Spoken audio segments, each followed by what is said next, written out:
Disclaimer: this is not my story. I found this story on Wattpad by a user called allthingsblurry. She wrote the entirety of the story, and I'm just voicing it and publishing it for more people to see. Originally, her story is written in a POV form, interchanging between the perspective of different characters. All I did was change up the format in a way that didn't make it a POV story, and I added more descriptive language and really dragged the story as it was very vague. However, the story is entirely theirs, and I will not be taking credit for any of the storyline. For efficiency purposes, I have compiled every chapter I publish of her story as a mashup of several separate chapters published by her. This is her Wattpad, and I have also added it in the description in case you want to go support her. Let her know your thoughts on the story, tell her I voiced her story if you want, and or read the original. I really highly advise you do that. This is a random story that I read and personally found very entertaining, and I hope you do too. Enjoy.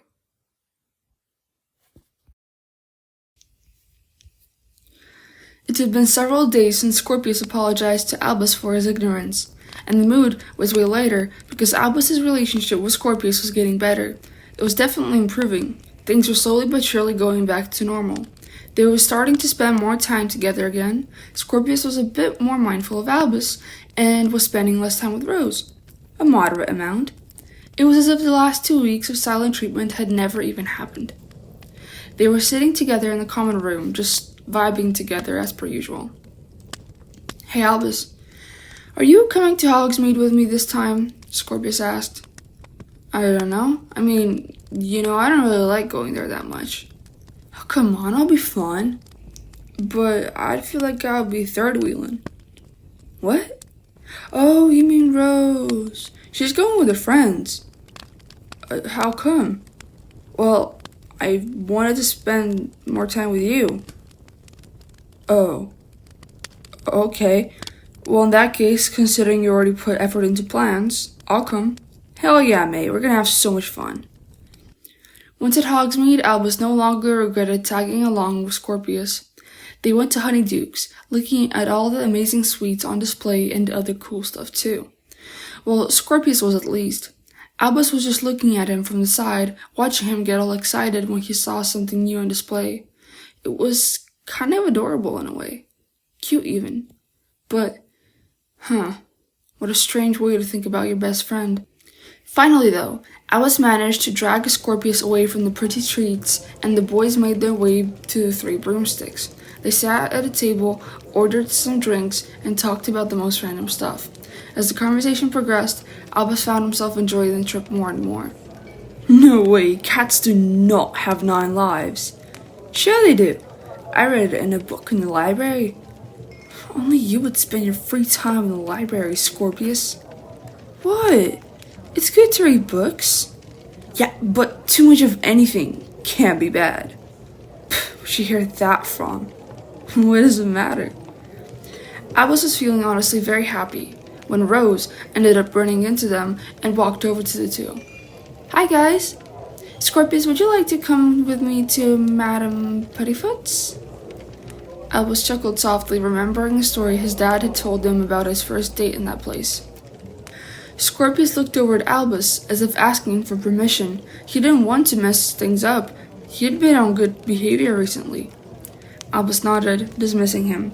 Scorbus had done more than enough to make up for their lost time.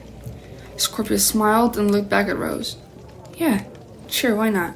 He got up out of his seat, took Rose by the hand, and walked out of the place. Albus wasn't upset at all, though. He had found company with one of his other classmates he spotted. They held a lengthy conversation until Albus got tired, said his goodbyes, and calmly made his way back to Hogwarts, without Scorbus by his side, but that was alright. Meanwhile, Scorbus was experiencing some spacing out himself. He sat down with Rose, called over a waiter, and placed their orders, and then Rose started talking. She was talking about how one of her friends had done something, but seriously, Scorbus wasn't even listening. Why? Because it was really boring. Like really, really boring. Nothing like the random yet interesting and weird things him and Albus liked to talk about. Then, Rose asked him something. He finally snapped back to reality. "Sorry, what?" "Why are you spending less and less time with me?" Rose said with an upset expression. Scorbus looked a little lost, but he said what felt right to say. "Well, I kinda wanted to show Albus some more attention, spend more time with him, you know. He is my best friend after all." Rose didn't pay much mind to it. She wasn't a very possessive person. Seemed like a reasonable explanation. Oh, okay, that's fine. Their orders were brought over and they enjoyed their time together. Well, at least Scorpius tried his best to enjoy himself. They stayed there a while and didn't even notice until Rose looked outside and saw that the outside had gotten significantly darker. Oh shoot, I think we should go and pay now, yeah? It's getting dark outside, we should really start heading back to school. Scorpius had no issue with that whatsoever. Oh, yeah, I think we should do that. Alright, one sec, I'll be right back. He got up and went up to the front to pay for their orders. He couldn't wait to get back to the cozy Slytherin common room and attempt to do homework with Albus in front of the warm fireplace. Back at Hogwarts, Albus was going back to the common room from the Great Hall when he saw Rose and Scorpius come back from their date. He watched Rose give Scorpius a light kiss, and he felt a pang of what could only be described as jealousy for some reason. Soon, though, Rose left, and Scorpius and him went to the common room together. Albus followed him in. They did their homework for some time, chatting all the while. Surprisingly, they got the bare minimum done, which was an achievement, and they then headed to bed. Further into the night, Scorpius woke up in cold sweat. He'd had a horrible nightmare. He was panting, looking really out of it. The sudden movements and sounds startled the light sleeper that was Albus, and the boy sat up, alarmed for his friend. Scorpius, what's wrong? When Scorpius realized it was all a dream, his breathing gradually calmed down a bit, and he seemed to be getting over it. It's nothing. Don't lie to me, Scorp. You're muttering and tossing and turning in your bed. I had a nightmare. What about?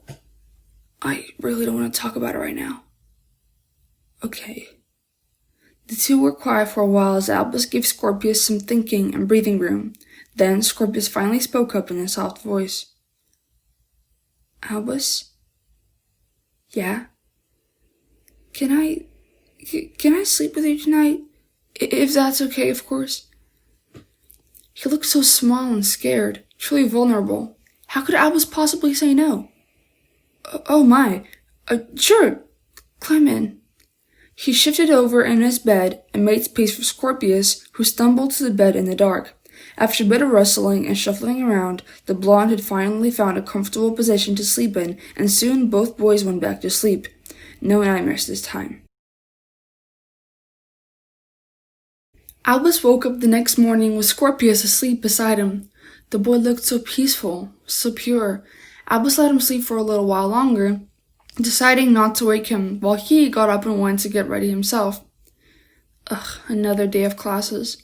Albus hated school sometimes. But of course, classes would never bother Scorpius. After all, he was a huge nerd.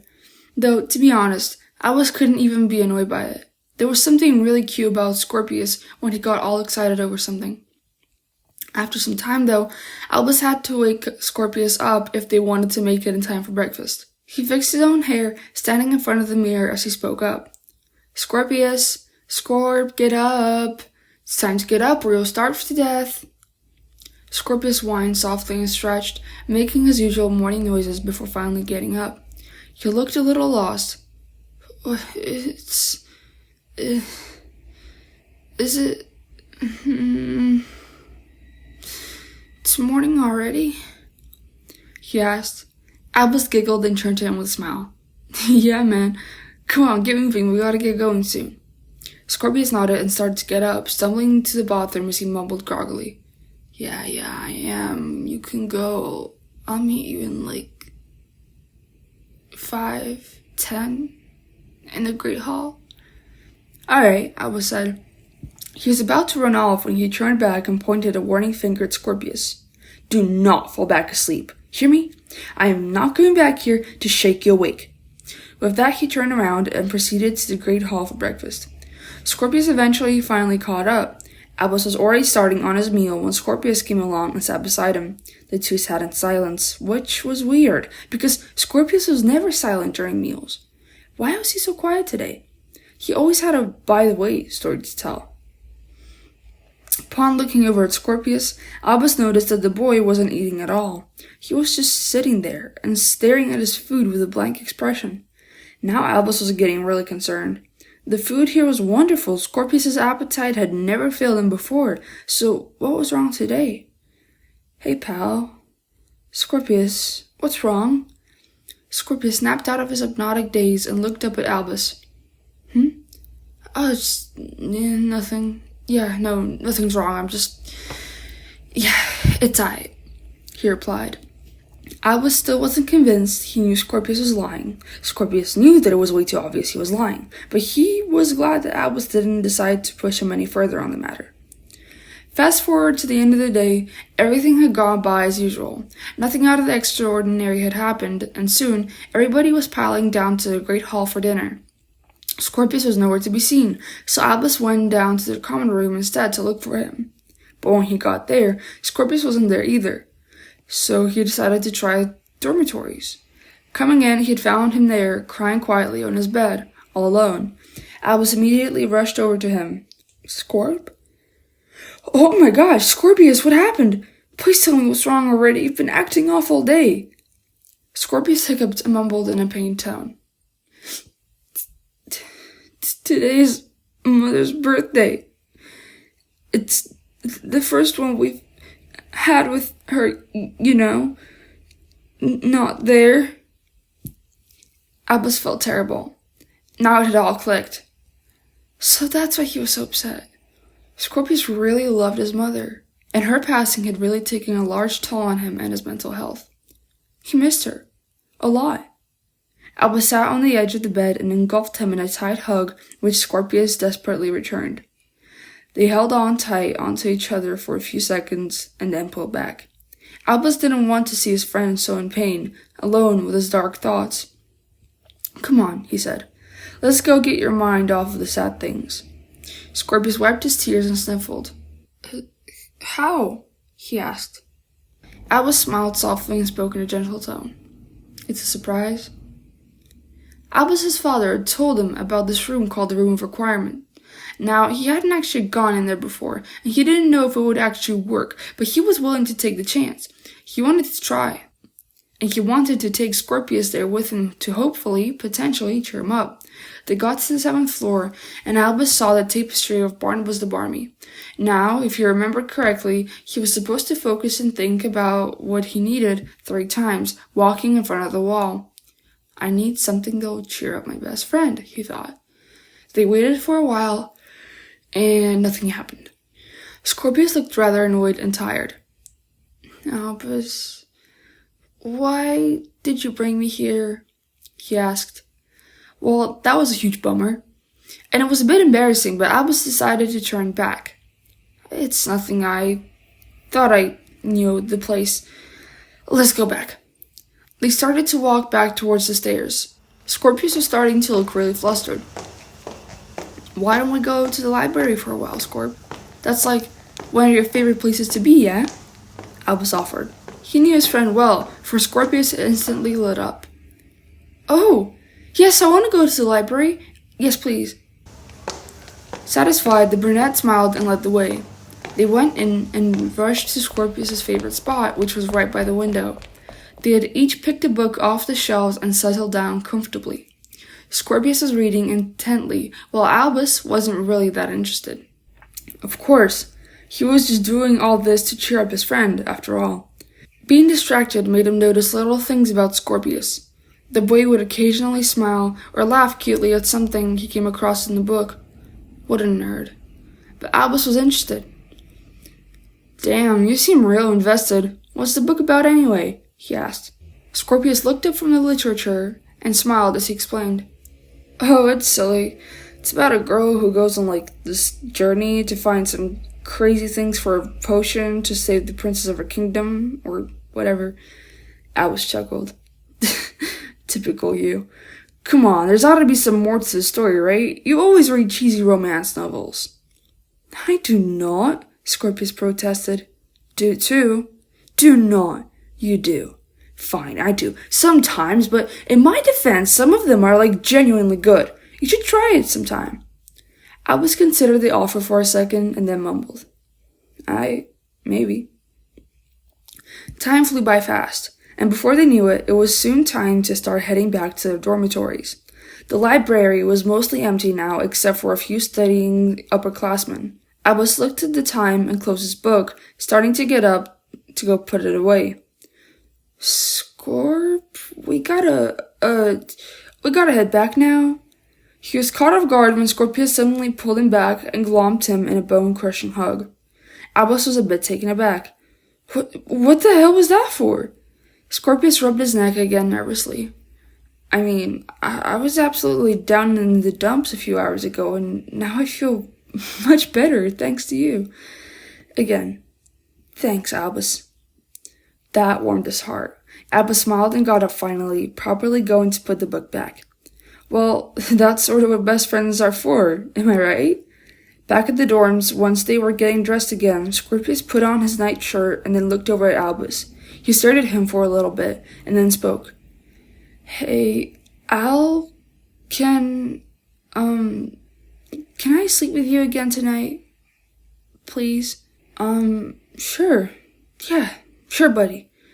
Albus got in bed and made space for Scorpius to crawl in beside him again, closing his eyes as he started to fall asleep. He could get used to this.